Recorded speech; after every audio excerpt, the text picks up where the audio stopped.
Welcome to Beyond Sunday, a podcast focusing on practical Christianity for everyday life. I'm Josiah Caldwell. I'm part of the ministry team here at Covenant Global Methodist Church in Morgantown, West Virginia, and I'm going to be your host today. I'm going to be talking with our senior pastor, Nate Williamson. He's a husband and a father of 6 who also just happens to be a pastor. Our typical format is to take specific topics or subjects that are pertinent to Christian believers and extrapolate on that idea by looking through Scripture, sharing personal experiences and testimonies. From time to time, we will also have special guests to add their insights into the conversation. We also encourage you as the listener to send us any ideas, questions, or feedback you might have for future discussions. I can't say that enough, that God makes me look good. And one of the examples I use was in this season where we lived, my kids were little, and they weren't old enough to hunt. So I said, well, let's go see. It had rained. It was a Saturday. It rained all day. Finally, it quit raining. I said, let's go for a walk. So we go walking in the woods, and we're walking this four-wheeler path, and we're looking for, actually Josh was 12, because he was, I'm like, we had a gun, and Josh would have been 12. Okay. And we were squirrel hunting. And so we stop, and one of the boys asked, they said, Dad, can you call squirrels like you do deer or like turkeys? I said, actually you can. I said, I didn't even break. I said, I have a squirrel call. I said, but it kind of, well, what's it sound like? And so I made the sound. It's kind of a clicking, Sure. Yes. Like that kind of deal.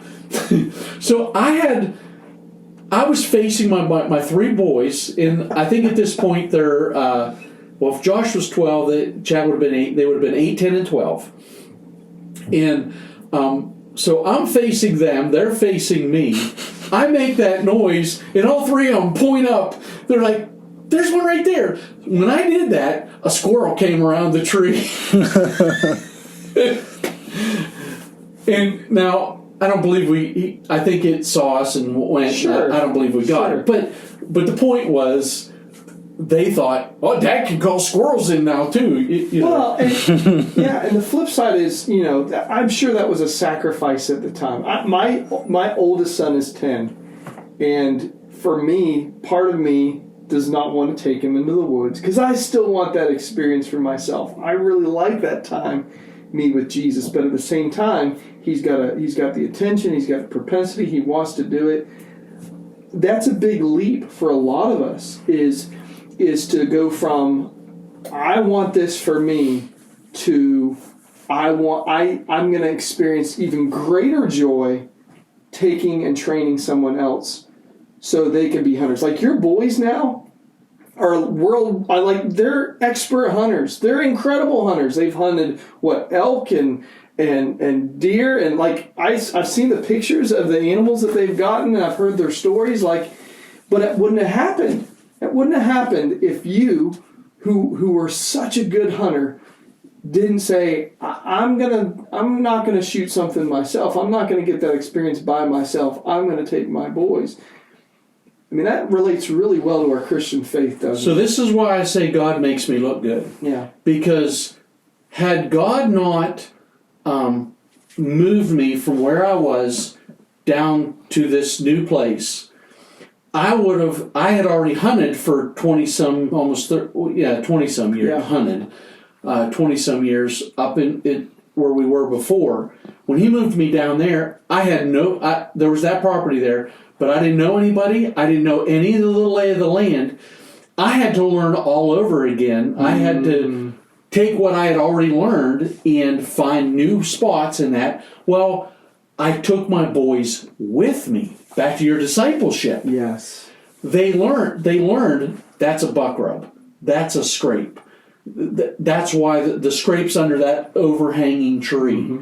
Mm-hmm. That's a turkey scratch. That jay, that's a gobbler. That's gobbler turkey droppings. Just that pile, that's a hen's turkey droppings. Stuff like that. Right. And they physically saw it. So for me, I don't take credit for any wisdom or understanding that I have of the woods. it's simply a walk of faith, my journey with God, not only in His Word, but in reality of real life things, whether it's hunting, and it could be sports, someone that's big into sports, maybe not hunting. You take your kid through that journey, you walk that journey. It's not just about winning in T-ball. Man, it's teaching them, watching them, helping them to learn how to hold that bat or grab that glove and watch the ball into the glove and watch the ball, whether it's a fly ball or a grounder, and making sure it doesn't come up and bash you in the face. True. You're sparking lots of things in me, and we probably need to do more than one podcast with Pastor Steve on this topic.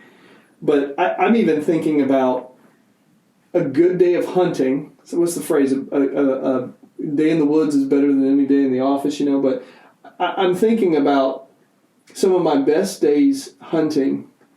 I didn't get anything. Mm-hmm. And the world doesn't understand that. In fact, part of my most distress in hunting is when I've gone out several times and had great times, but I've had nothing to show for my experience when my wife says, "You haven't gotten one yet," or, "We need groceries," or whatever else. And I think sometimes in our Christian walk, we have unfair expectations of what our experience with God should be, instead of just enjoying the subtle, sweet moments that He gives us. And one of my favorite things in hunting that you've taught me, because I would never get in the woods this early, was hearing the first birds making their noises. And then seeing the sun rising up.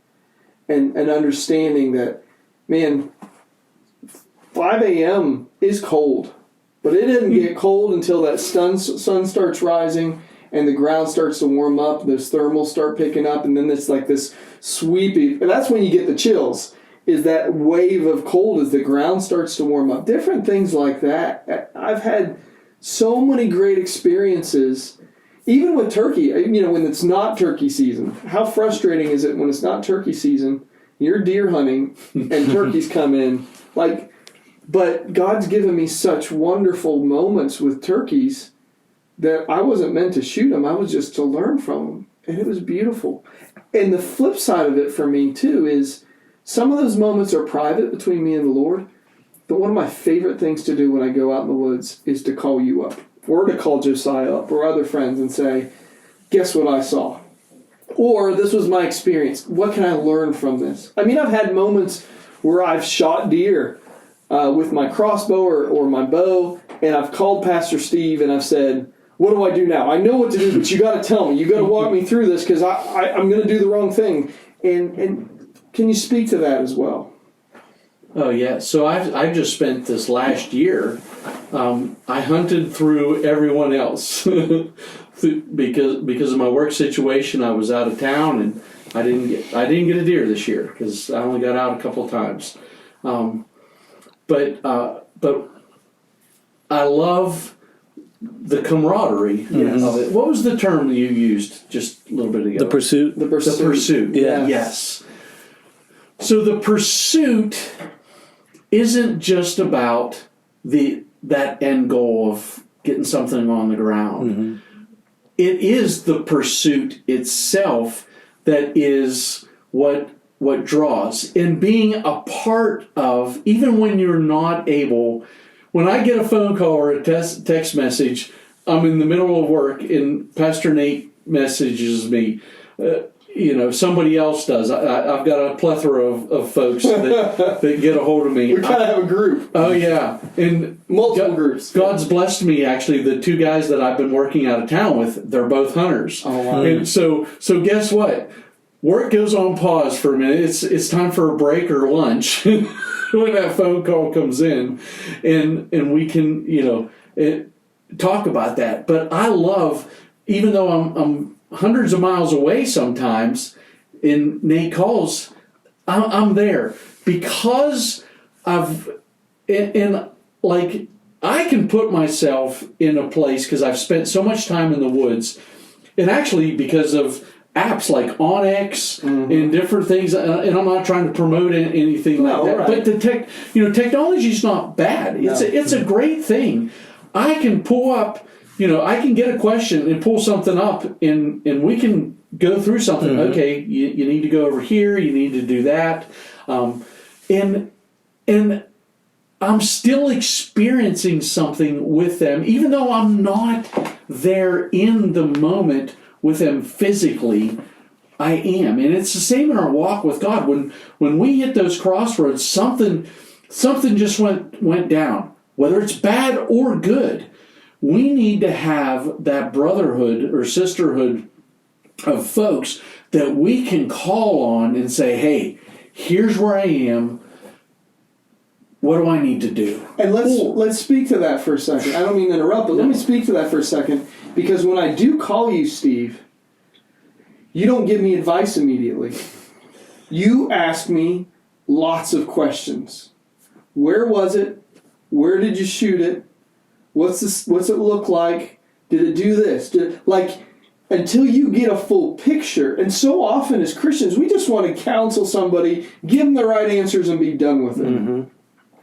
You walk the journey so you can paint the picture in your mind.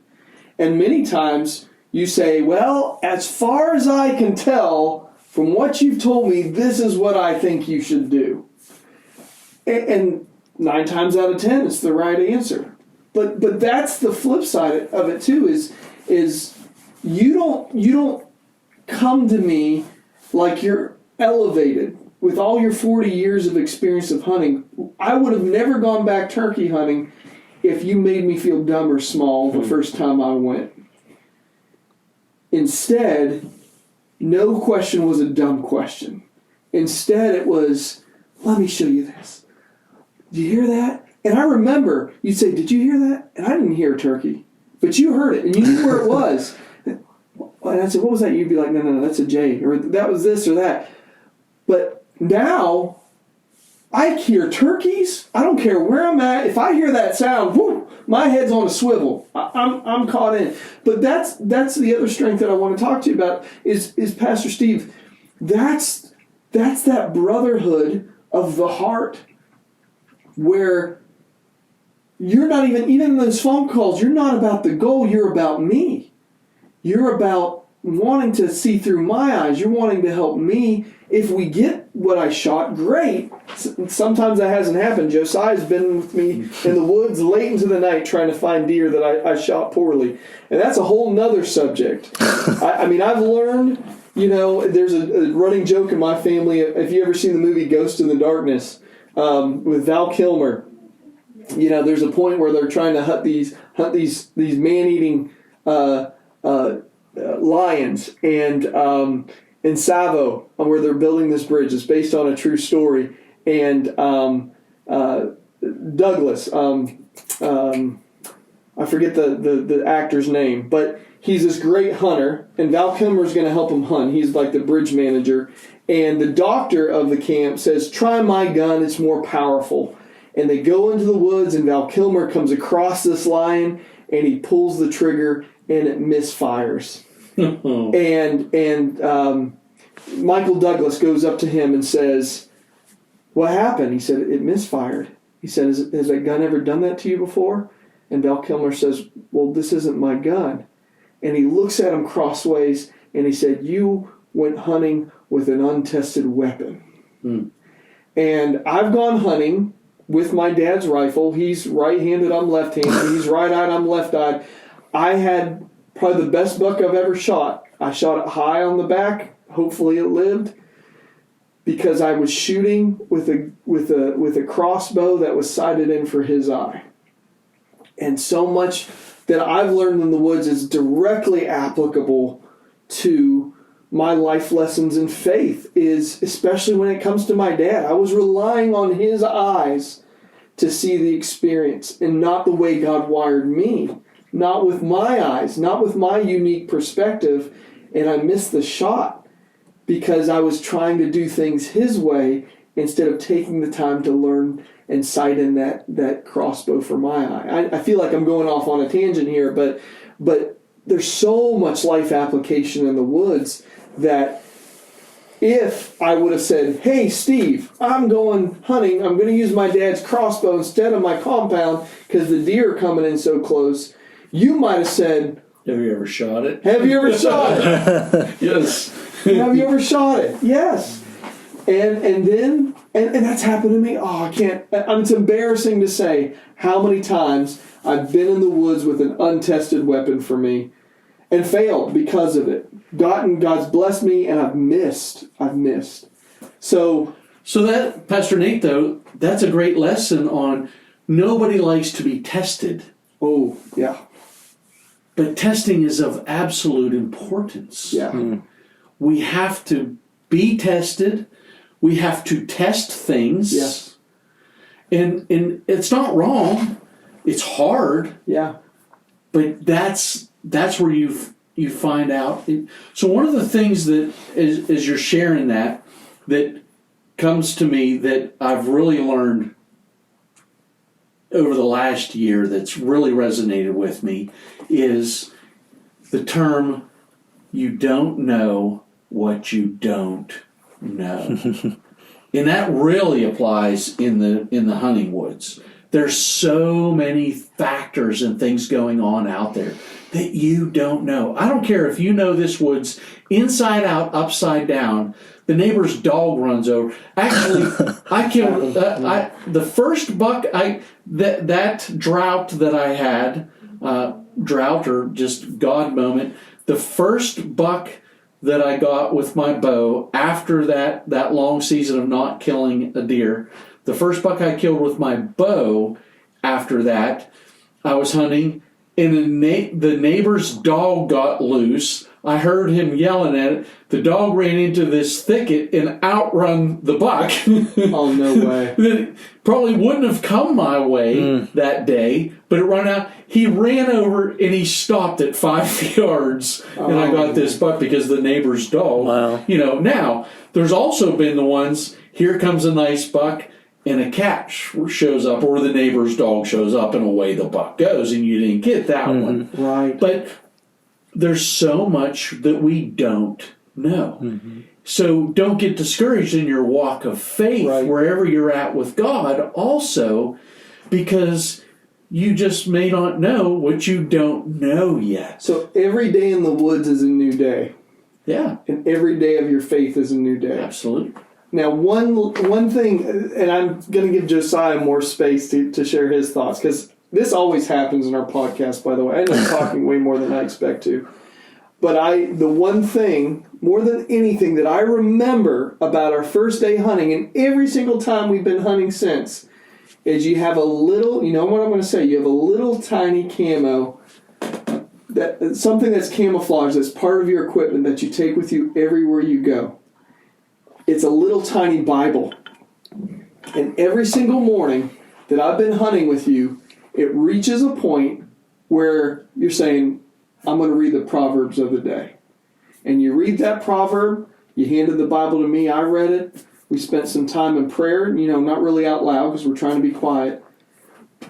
And not to be formulaic, because it's not formulaic, but God always blessed us with seeing something or having some turkey come along not soon after. It was just almost like, but that was what I got, that was a pattern that you've kept that is surefire every time you go out in the woods, is I'm getting in the Word, I'm getting fed, I'm letting God feed my soul. I've created this space where I don't have my phone in front of me. I don't have all the other distractions. And I'm focused on the deer, but more than anything, I'm going to take advantage of this moment to get into God's Word.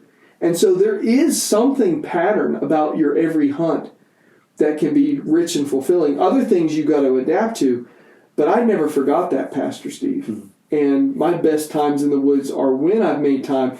Unfortunately for me, I need to get a little camo Bible, because I pull out my phone, and before I know it, I'm checking all my different apps and different things too. And I've had deer sneak in on me because my head's been down looking at the phone and not aware. And oh my goodness, I mean, at 10 yards, I had a buck staring at me because I was down on my phone. I'm like, what? How did you show up there? Where'd you come from? Yeah, so that, I think that was the most profound thing that you taught me about going in the woods. That, and we pray. We always pray before we head out. And the prayer is not, God bless me with an animal. Sometimes it's, if you will it, Lord, bless us.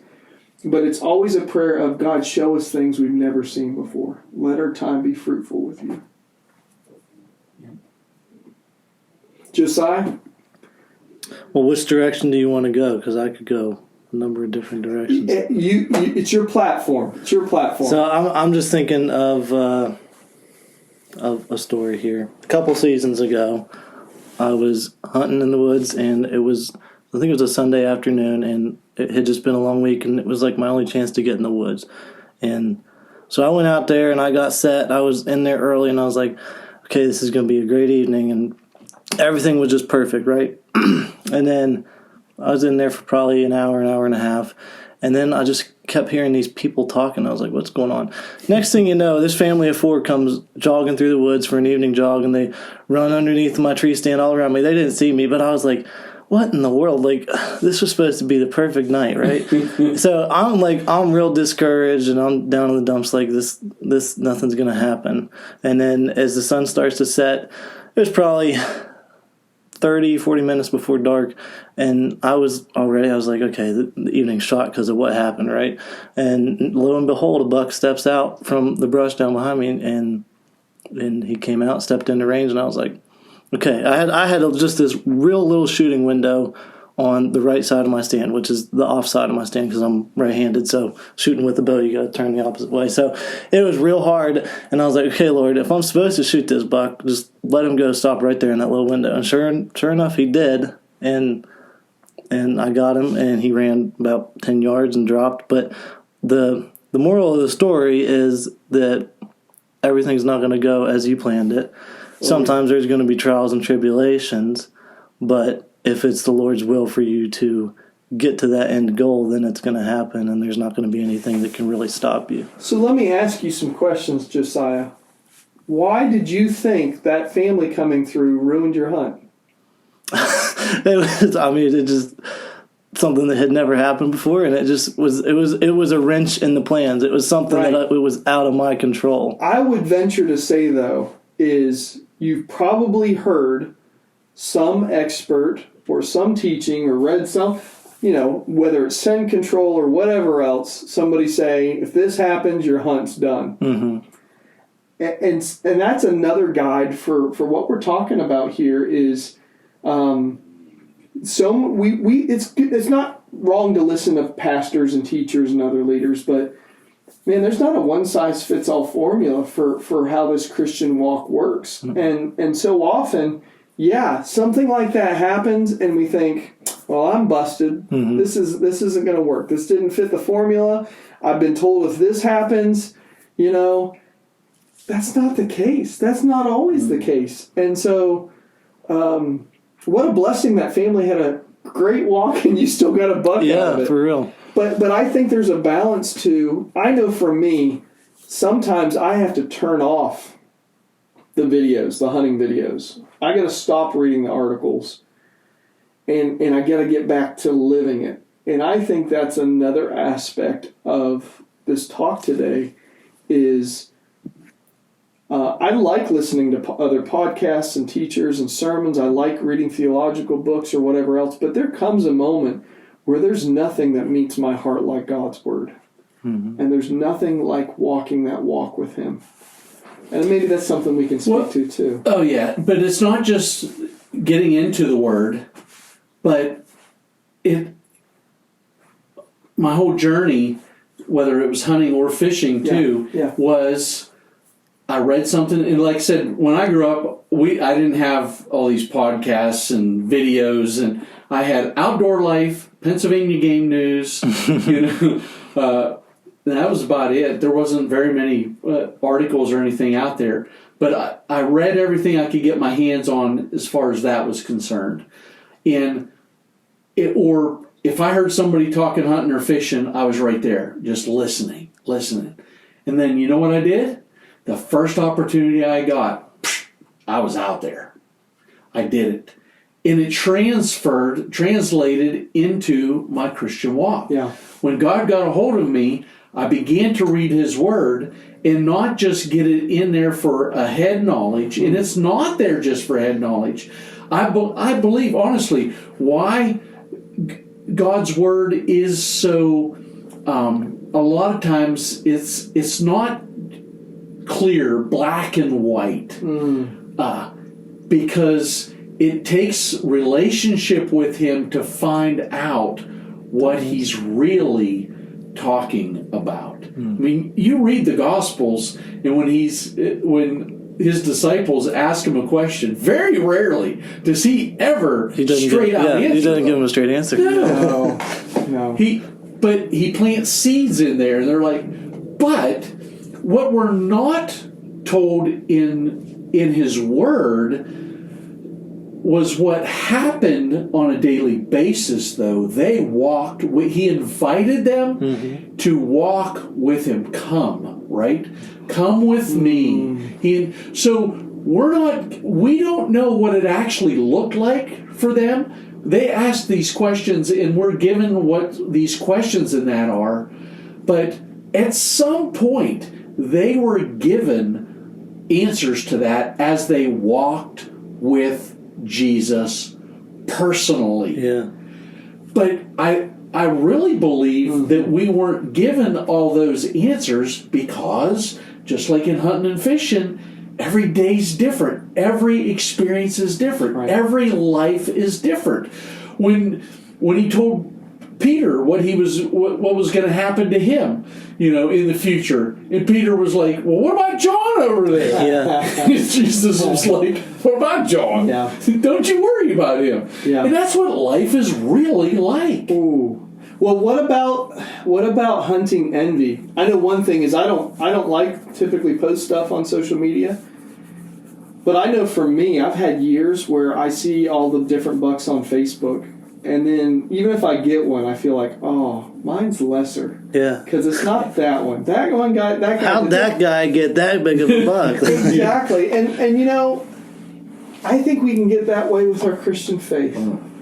Is when we start comparing our experience or what we have to show for it with other people, and you hit the nail on the head. It's like Peter and John. Well, that's his journey. I'm talking about your journey. Yeah. And when it comes right down to it, I've had big bucks and little bucks. I'll tell you about my buck this year because it was a hard year because of the acorn harvest.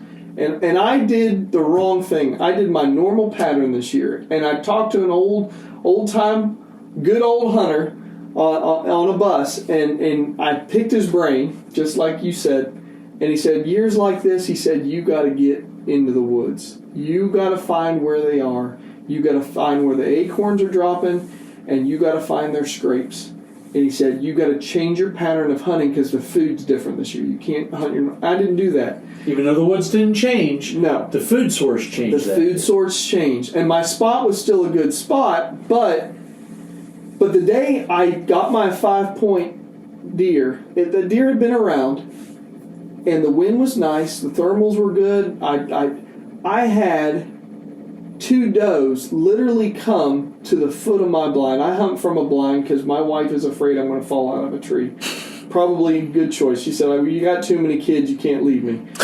But twice I had 2 does while I'm in my blind touch their nose to the front of the blind. That's how close they got to me. I could have kicked them. They were so close to me. It was, the conditions were perfect. And I prayed. I said, God, bless me with something today. And not long after, that 5-point buck came down. Now, by comparison, I didn't want to shoot it because it wasn't a good enough buck. But I knew that I had asked the Lord, He'd give me those perfect conditions, and that buck was His gift to me that day. And I shot it, and it didn't go far before it dropped, and it was beautiful. My friend Bill, whose property I hunt, we had a great moment together. We thank God and praise God. And that was the only buck I got all year, and it was fairly early on in the season. And what I learned from that is we can't find the value of our hunt or experience on other people's opinions and perspective. When you invite God into the hunt, it's that joy of what He blesses you with and having a thankful heart. And part of the reason I shot that buck was Josiah had just told me the week prior. that just reminded me of that fact is it's not about chasing prizes or trophies, because the value of that is in other people's affirmation. It really is an issue of pride. It's not on the success of what God blesses you with. And that's what I've told people, I can do all the things, but God's the one that brings that animal in. I can do everything right. Yeah. And I can do everything wrong. Yeah, and it can still happen. And God can bring that animal in. And so, anyway, I want to speak to that. So, because as Christians, stop looking around and comparing. Stop saying, well, I'm new to the faith and I can't do this. Or I'm here a long time, I know what I'm doing. The whole gamut. If you fix your eyes to Jesus, and that's what I'm learning about hunting, as I'm learning about life, it's about that daily experience and embracing what He gives me in that moment and just soaking it in, no matter the outcome. And sometimes it's meant to be shared, other times it's not. But when it's meant to be shared, it's meant to be shared with my brothers. It's meant to be shared with those that will take that information and it'll be building up in the right way instead of a comparison that divides.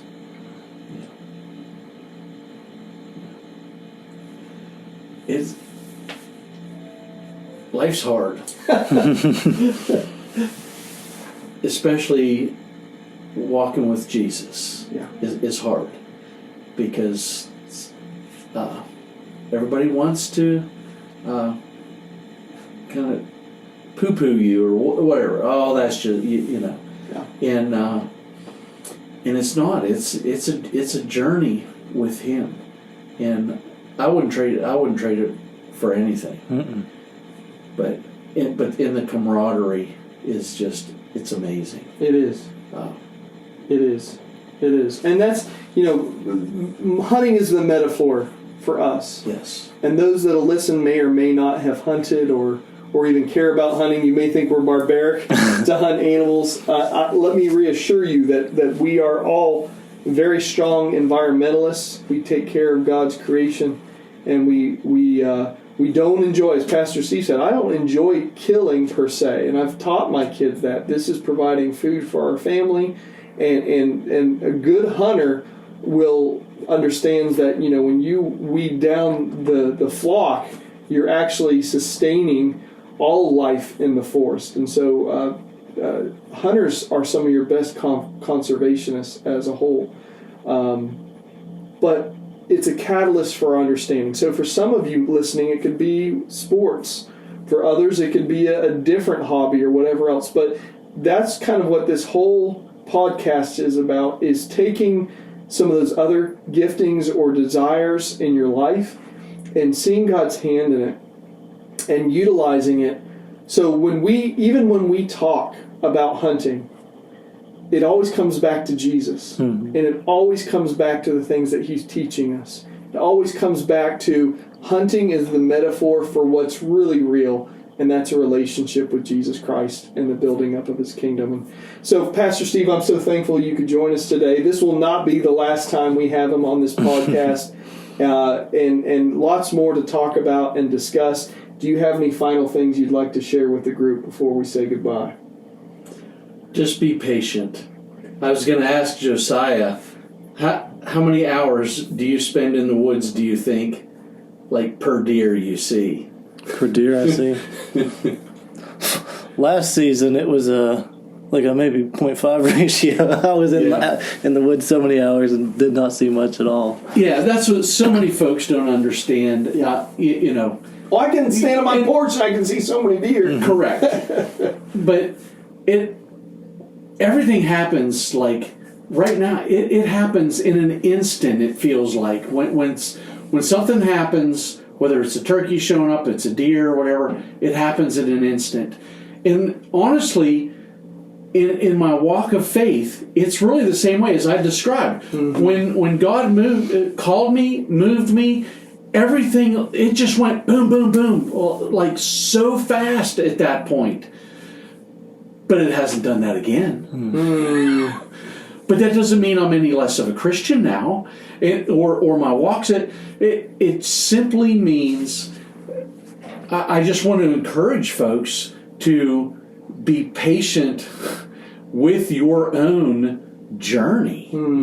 And know there's others that can come alongside you, and you actually you it's a must. I know there's lots of my wife is very, very introverted, even though she'll talk to that, but for the most part her preference is to be alone, to be introverted. But when I can see in her when somebody asks her a question about the Lord or an experience or something like that, and I see her just light up as she gets to share that. And so don't get discouraged. Just as in the hunting woods, it's very easy to get discouraged if you try hunting or fishing or whatnot, because anything, if it can go wrong, it will go wrong at some point, basically. But every once in a while, everything lines up, and it's you can't even describe the experience. While walking with Jesus is like that. There are moments that are undescribable, and they're just for you. Just for you. You get to share them with others a lot of times, but at the same time, God will meet you right where you are at, if you will let Him. Yeah, and that's the thing about hunting. You can't ever shoot anything if you're not in the woods. Yeah. And so you've got to make yourself available for God to speak to you, for you to hear His voice. Yeah. And you said, be quiet, listen, and be patient. Well, that does end our podcast for today. This is a ministry of Covenant Global Methodist Church. You can find us at covenantwv.com. We have our sermon podcast as well that's available there. This is a podcast where we're exploring, the critical application of our Christian faith. And so we're open to your thoughts and questions. And so you can share those with us on our website. Give us more information on what's going on. But until next time, God bless you. Have a wonderful day and enjoy the day that God has given you. Thank you for joining us today for our Beyond Sunday podcast.